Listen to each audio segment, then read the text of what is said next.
జగన్మోహన్ రెడ్డి గులకరాయి దాడిని ఉద్దేశించి సంచలనమైనటువంటి వ్యాఖ్యలు చేశారు వంగవీటి రాధాకృష్ణ. మా విజయవాడ యూత్ ఏదైనా చేయదలుచుకుంటే డైరెక్ట్ అటాకే, ఇలా దొంగ దెబ్బలు తీయడాలు మాకు రావు, మీరు మా విజయవాడ యూత్ని అవమానిస్తున్నారు అంటూ జగన్మోహన్ రెడ్డిని ఉద్దేశించి రాధాకృష్ణ సంచలనమైనటువంటి వ్యాఖ్యలు చేసినటువంటి నేపథ్యంలో ఇది ఇప్పుడు తీవ్ర దుమారాన్ని రేపింది. ఈ నేపథ్యంలో ఈ అంశానికి సంబంధించి మనతో మాట్లాడేందుకు ప్రముఖ రాజకీయ విశ్లేషకులు, ప్రముఖ సీనియర్ జర్నలిస్ట్ సిఎస్ రావు గారు మనతో ఉన్నారు. సార్తో మాట్లాడదు. Sir hi sir. Hello. Jaganmohan Reddy గులకరాయి దాడిని ఉద్దేశించి వంగవీటి రాధా గారు సంచలనమైనటువంటి వ్యాఖ్యలు చేశారు. మా విజయవాడ యూత్ ఏదైనా అటాక్ చేయదలుచుకుంటే డైరెక్ట్ అటాక్ ఉంటుంది తప్పితే ఇలా దొంగ దెబ్బలు తీయడాలు, ఇలా గులకరాయలతో కొట్టడాలు ఉండవు, మీరు మా విజయవాడ యువతని అవమానిస్తున్నారు అంటూ కూడా ఆయన కొన్ని వ్యాఖ్యలు చేయడం జరిగింది. ఆ వ్యాఖ్యలేమో ఇప్పుడు తీవ్ర దుమారాన్ని రేపాయి. నిన్న మొన్నటి వరకు అసలు వంగవీటి రాధా వైసీపీలోకి రాబోతున్నాడు అంటూ కొన్ని వార్తలు వచ్చినటువంటి నేపథ్యంలో ఆ వార్తలకు ఫుల్ స్టాప్ పడేలాగా జగన్మోహన్ రెడ్డి చెంప చెల్లు అనిపించేలా కొన్ని వ్యాఖ్యలు చేయడం జరిగింది. అది ఇప్పుడు తీవ్ర దుమారాన్ని రేపుతూ ఉన్నాయి. దీని మీద మీ విశ్లేషణ? సో ఈ వ్యాఖ్యలు ఎక్కడ చేశారు అని అంటే యువశక్తి కార్యక్రమంలో చేశారు. ఆ యువశక్తి కార్యక్రమం ఎక్కడ పెట్టారంటే అనకాపల్లి లోక్సభ పరిధిలో ఆ యువశక్తి కార్యక్రమాన్ని పెట్టారు. దాంట్లో యూత్ వచ్చారు. జనరల్ గానే వంగవీటి రాధాకి యూత్ ఫాలోయింగ్ ఉంటుంది. సో ఆ యువశక్తి అనేటువంటి కార్యక్రమంలో ఆయన మాట్లాడుతూ జగన్మోహన్ రెడ్డికి సంబంధించిన గులకరాయి వ్యవహారాన్ని ప్రస్తావించారు. ప్రస్తావిస్తూ ఆయన ఏమన్నారంటే విజయవాడ వాళ్ళు ఎప్పుడు కూడా డైరెక్ట్ అటాక్ చేస్తారు, ఇట్లా లైట్లు ఆపుకొని దొంగ దెబ్బలు తీసేటువంటి అధైర్యవంతులు కాదు, మా వాళ్ళంతా చాలా ధైర్యవంతులు, డైరెక్ట్ అటాక్ చేస్తారు. సో ఆ గులకరాయి కాదు నీకు తగిలింది, అదేదో గజమాల్లో తీగ గుచ్చుకుంటే దాన్ని గందరగోళంగా రాద్ధాంతం చేశారు, కానీ మా వాళ్ళు అలా కాదు అని చెప్పి ఆయన చాలా సాధారణంగా సహజ స్థాయిలో ఆయన అలాంటి కామెంట్లు చేశారు. అది ఇప్పుడు చాలా పెద్ద రాజకీయ దుమారాన్ని రేపుతుంది. విజయవాడ వాళ్ళు విజయవాడ యూత్ ఇప్పుడు డైరెక్ట్ అటాక్ చేస్తారు. బెజవాడ రౌడీలు అనే ఒక సినిమా కూడా తీశారు కదా. రౌడీలకు అడ్డాగా ఉండేది ఒకప్పుడు గుంటూరు, ప్రకాశం, అలాగే విజయవాడ, కృష్ణా జిల్లా. ఈ మధ్యలో చాలా మర్డర్స్ కూడా జరిగాయి. అప్పట్లో క్రైమ్ రేట్ కూడా ఎక్కువ ఉంటుంది ఆ జిల్లాల్లో. సో డైరెక్ట్ అటాక్ ఉంటుంది, ఏదైనా సరే ఇట్లా ఉండదు అని చెప్పేసి ఆయన చేసినటువంటి కామెంట్.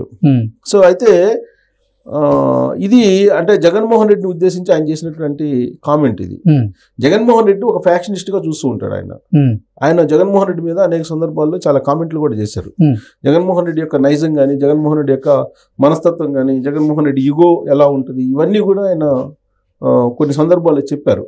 వాస్తవంగా జగన్మోహన్ రెడ్డి తోటి కలిసి నడిచాడు అతను 2019 ఎన్నికలకు ముందు. ఆ తర్వాత తెలుగుదేశం పార్టీలో జాయిన్ అయ్యాడు. తెలుగుదేశం పార్టీలోనే కంటిన్యూ అవుతున్నారు ఆయన. వాస్తవంగా కొడాలి నాని, తర్వాత ఈ వంగవీటి రాధా, వల్లభనేని వంశీ, వీళ్ళందరూ కూడా ఫ్రెండ్స్, రాజకీయాలకు అతీతమైనటువంటి ఫ్రెండ్షిప్ మా మధ్య ఉందని చెప్పి కొడాలి నాని చెప్తూ ఉంటారు. రాధా ఎప్పుడు చెప్పలేదు కానీ కొడాలి నాని మాత్రం చెప్తూ ఉంటారు. సో ఆయన అసలు వైఎస్ఆర్ కాంగ్రెస్ పార్టీలో తీసుకురావాలని చెప్పి చాలా ప్రయత్నం చేశారు. కాశీలో వీళ్ళందరూ కలిసి వెళ్ళి కాశీలో మాట్లాడుకున్నారనేది అప్పట్లో వచ్చినటువంటి న్యూస్. రేపు మాపు ఆయన వైఎస్ఆర్ కాంగ్రెస్ పార్టీలో చేరబోతున్నారు అలా అన్నట్టుగా టాక్స్ వచ్చాయి. కానీ సీన్ కట్ చేస్తే అసలు వంగవీటి రాధా అటువైపు కూడా చూడాల. తెలుగుదేశం పార్టీలో సీట్ ఇవ్వకపోయినప్పుడు కూడా యాక్చువల్గా విజయవాడ సెంటర్లో ఎక్స్పెక్ట్ చేశాడు. విజయవాడ సెంట్రల్ ఏమో బోండా ఉమాకి ఇచ్చారు. సో బోండా ఉమాకి ఇచ్చినటువంటి నేపథ్యంలో నీకు విజయవాడ సెంటర్లో అవకాశం లేకుండా పోయింది. అయినప్పటికీ కూడా తెలుగుదేశం పార్టీలో కంటిన్యూ అవుతున్నాడు ఆయన. అంటే ఆయనకి కొంచెం ఆత్మాభిమానం, ఆత్మగౌరవం ఎక్కువగా ఉంటుంది వంగవీటి రాధాకి. ఆయన గురించి తెలిసినటువంటి వాళ్ళు చెప్పేటువంటి మాట అది. అందుకే ఆయనకి రాజకీయాల కన్నా కూడా ఆత్మగౌరవం, ఆత్మాభిమానం ముఖ్యం. వైఎస్ఆర్ కాంగ్రెస్ పార్టీలోకి వెళ్తే కనుక అలాంటిది కోల్పోతాము అనేటువంటి ఒపీనియన్ ఆయనకి ఉండవచ్చు. అందుకే అటువైపు చూడలా. అందుకే గతంలో జగన్మోహన్ రెడ్డి వాళ్ళకం చూశారు. రాజశేఖర రెడ్డి వేరు, జగన్మోహన్ రెడ్డి వేరు అనేది రాధా అనేక సందర్భాల్లో చెప్పారు. అందుకే అటువైపు చూడలే ఆయన.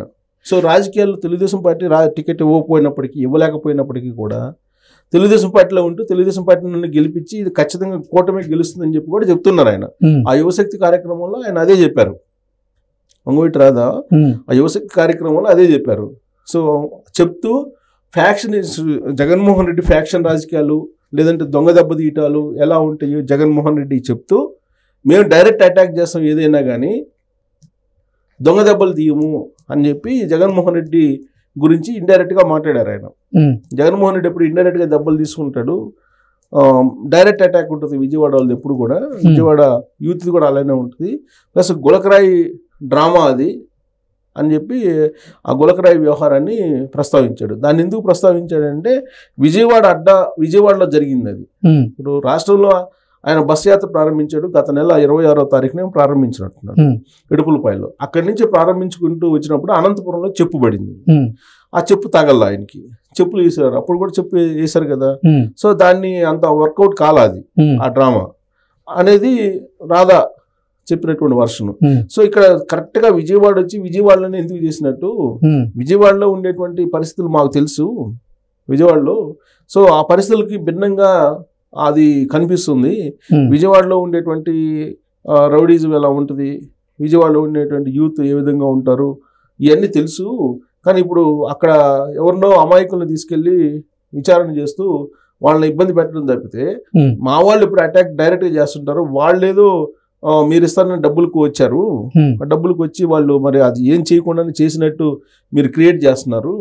అది వాస్తవంగా గజమాల్లో ఉండేటువంటి శుభ తగిలింది జగన్మోహన్ రెడ్డికి, ఈ గులకరాయి కాదు అనేది ఇప్పుడు సరికొత్త వర్షను ఈయన చెప్తున్నారు, చెప్తూ ప్రచారం చేస్తున్నాడు. సో వంగవీటి రాధాకు సంబంధించి ఆయన చేసినటువంటి కామెంట్లు అవన్నీ కనుక చూస్తుంటే కనుక ఫుల్ ఫ్లెడ్జ్డ్గా తెలుగుదేశం పార్టీకి ఆయన పనిచేస్తున్నట్టు కనపడుతుంది. ఎప్పుడు కూడా ఆయన ఒక్కోసారి రివర్స్ అవుతుంటాడు. బట్ తెలుగుదేశం పార్టీలోకి వచ్చిన తర్వాత చాలా డిసిప్లైన్డ్ రాజకీయాలకి ఆయన అలవాటు పడినట్టు అనిపిస్తుంది.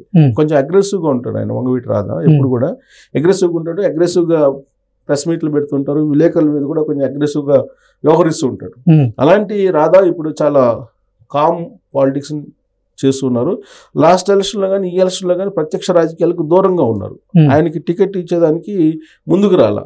అప్పుడు విజయవాడ సెంటర్లో ఇవ్వలేనటువంటి పరిస్థితుల్లోనే వైఎస్ఆర్ కాంగ్రెస్ పార్టీ నుంచి ఆయన బయటకు వచ్చారు.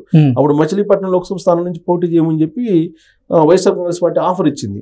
కానీ అప్పుడు ఆయన దానికి అంగీకరించకుండా విజయవాడ సెంటర్లే కావాలని చెప్పి పట్టుబట్టాడు. దాంతో విజయవాడ సెంటర్లో ఇవ్వలేకపోతున్నాం మేము అని చెప్తే ఆయన నాకే టికెట్ లేదంటారా అని చెప్పేసి తెలుగుదేశం పార్టీలోకి వచ్చారు. ఇప్పుడు తెలుగుదేశం పార్టీలో కూడా అలాంటి పరిస్థితి అయినప్పటికీ తెలుగుదేశం పార్టీలో ఉన్నారని అంటే వైఎస్ఆర్ కాంగ్రెస్ పార్టీకి తెలుగుదేశం పార్టీకి వ్యత్యాసం ఏంటి అనేది ఆయనకి చాలా స్పష్టత ఉంది. అందుకే ఆయన తెలుగుదేశం పార్టీలో కొనసాగుతున్నారు.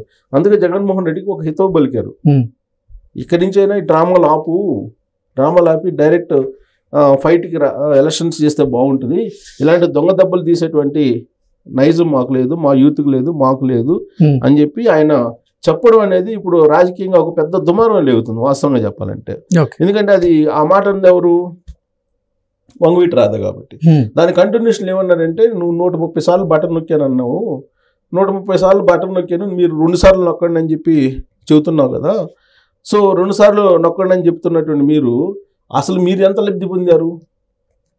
ఇప్పుడు ముఖ్యమంత్రిగా నా వల్ల లబ్ధి పొందారు అని చెప్తున్నావు కదా, నువ్వు ముఖ్యమంత్రిగా ఎంత లబ్ధి పొందావు అది బయట పెట్టని చెప్పి అడుగుతున్నాడు ఆయన. 131 సార్లు నువ్వు బటన్ నొక్కి నేను లబ్ధి చేకూర్చాను ఇన్ని లక్షల మందికి అని చెప్తున్నావు కదా, ఇన్ని లక్షల మందికి లబ్ధి కలిగింది ఎంత, నువ్వు ఒక్కడే లబ్ధి పొందింది ఎంత అనేది లెక్కలు తీసి చెప్పండి మీకు ధైర్యం ఉంటే అని చెప్పి ఆయన చాలా స్ట్రాంగ్ కామెంట్ చేశాడు. చేస్తూ ఆయన ఇంకో కామెంట్ కూడా చేశాడు, సొంత మీడియాకు ఈ 5 ఏళ్లలో సొంత మీడియాకి దాదాపు 1,000 కోట్ల రూపాయలు ఇచ్చావు నువ్వు, అది బయట పెట్టు చాలు నువ్వు అని చెప్పి ఆయన సీరియస్ కామెంట్ చేశారు. అంటే ఇప్పుడు ఏమంటారంటే నేను లబ్ధి చేకూర్చాను అని అంటున్నారు జగన్మోహన్ రెడ్డి. వాస్తవంగా ఆయన డబ్బు కాదు కదా, అది ప్రజల డబ్బు ఆయన పంచారంటున్నాడు. ఆయన తన సొంత డబ్బు పంచినట్టుగా ఫోకస్ చేస్తున్నాడు, పబ్లిష్ చేస్తున్నాడు, అది ప్రజల డబ్బు. నువ్వు అసలు సొంత మీడియాకి ఎన్ని 1,000 కోట్ల రూపాయలు దోచిపెట్టావో లెక్కలది. అలాగే ఈ 5 సంవత్సరాల్లో సొంతగా ఎంత లబ్ధి పొందావు, జగన్మోహన్ రెడ్డి ఎంత లబ్ధి పొందాడు, లబ్ధిదారులు ఎంత లబ్ధి పొందారు, ఈ రెండింటిని కంపేర్ చేస్తే సరిపోతుంది అని అంటున్నారు ఆయన. ఇప్పుడు ఆయన ఏంటి 1,00,000 కోట్లు లబ్ధి పొందాడని చెప్పి తెలుగుదేశం పార్టీ చెప్తుంది. జగన్మోహన్ రెడ్డి ముఖ్యమంత్రి అయిన తర్వాత ఈ 5 ఏళ్లలో 1,00,000 కోట్లు కేవలం లిక్కర్ దాంట్లో 1,00,000 కోట్లు లబ్ధి పొందాడు అంటున్నారు. ఇక ఇసుక దాంట్లో ఎంత ఉంది, ఇసుక దాంట్లో 30,000 కోట్లు ఉందని చెప్పి లెక్క Chandrababu Naidu power point presentation ఇచ్చి చెప్తున్నాడు. అంటే 1,30,000 కోట్లు. ఇది కాకుండా మళ్ళా మైనింగ్స్, ఈ మైనింగ్ సంబంధించి ఎంత లబ్ధి పొందావు, మొత్తం లెక్కేస్తే 3-4 లక్షల కోట్లు లబ్ధి పొందామని చెప్పి చెప్తున్నారు. సరే 3 లక్షల కోట్ల 2 లక్షల కోట్లు తీసేస్తే అంటే మొత్తం ప్రజలు లబ్ధి పొందిందేమో ఆయన చెప్తున్న దాని ప్రకారం 2 లక్షల కోట్లు, 2.5 లక్షల కోట్లు ఏదో ఇచ్చారని చెప్తున్నారు కదా. ఈయనొక్కడే లబ్ధి పొంది జనం మొత్తం ఆంధ్రప్రదేశ్లో ఉన్నటువంటి ఆయన ద్వారా లబ్ధి పొందారని ఆయన భావిస్తున్నారు కదా, వాళ్ళందరికీ ఇచ్చింది 2,40,000 కోట్లు అంటున్నాడు. ఈయనొక్కడే లబ్ధి పొందింది ఒక లిక్కర్లోనే 1,00,000 కోట్లు ఉంది కదా. అది కాకుండా ఈయన మొత్తం కలిపి 2 లక్షల కోట్లు ఈయనే సొంతగా లబ్ధి పొందాడు కదా, ఈయనొక్కడే లబ్ధి పొందాడు. అదే చెప్తున్నాడు రాధాకృష్ణ. సో దీని మీద ఈ లెక్కలు కనుక తీస్తే ప్రజలకు ఎంత లబ్ధి చేకూర్చాడు, జగన్మోహన్ రెడ్డి ఎంత లబ్ధి పొందాడు, ఈ లెక్కలు కనుక తీస్తే అసలు స్వరూపం బయటపడుతుంది. నీ మొత్తం దొంగ వ్యవహారాన్ని బయటపెట్టు ఫస్ట్ అని చెప్పి రాధాకృష్ణ వంగవీటి రాధా ఆయన ఛాలెంజ్ చేశాడు. అందుకే ఆయన అన్నాడు దొంగ దెబ్బలు తీయటం మాకు రాదు డైరెక్ట్ అనేది. సో మొత్తం నువ్వు జనాలకేమో లబ్ధి చేకూరుస్తూ నువ్వు లబ్ధి పొందావు, ఆ దొంగ లెక్కలు మొత్తం బయట పెట్టు అన్నాడు. సో మా యూత్ ఎప్పుడు డైరెక్ట్ ఫైట్ చేస్తుంది, నీలాగా గులకరాళ్ళు వేయించుకోరు అని చెప్పి చెప్తున్నట్టు. మా వాళ్ళు ఎవరు ఈ పని చేయరు, విజయవాడ యూత్కి అలాంటి అలవాట్లు లేవు, ఏదైనా డైరెక్ట్ అని అంటున్నాడు ఆయన.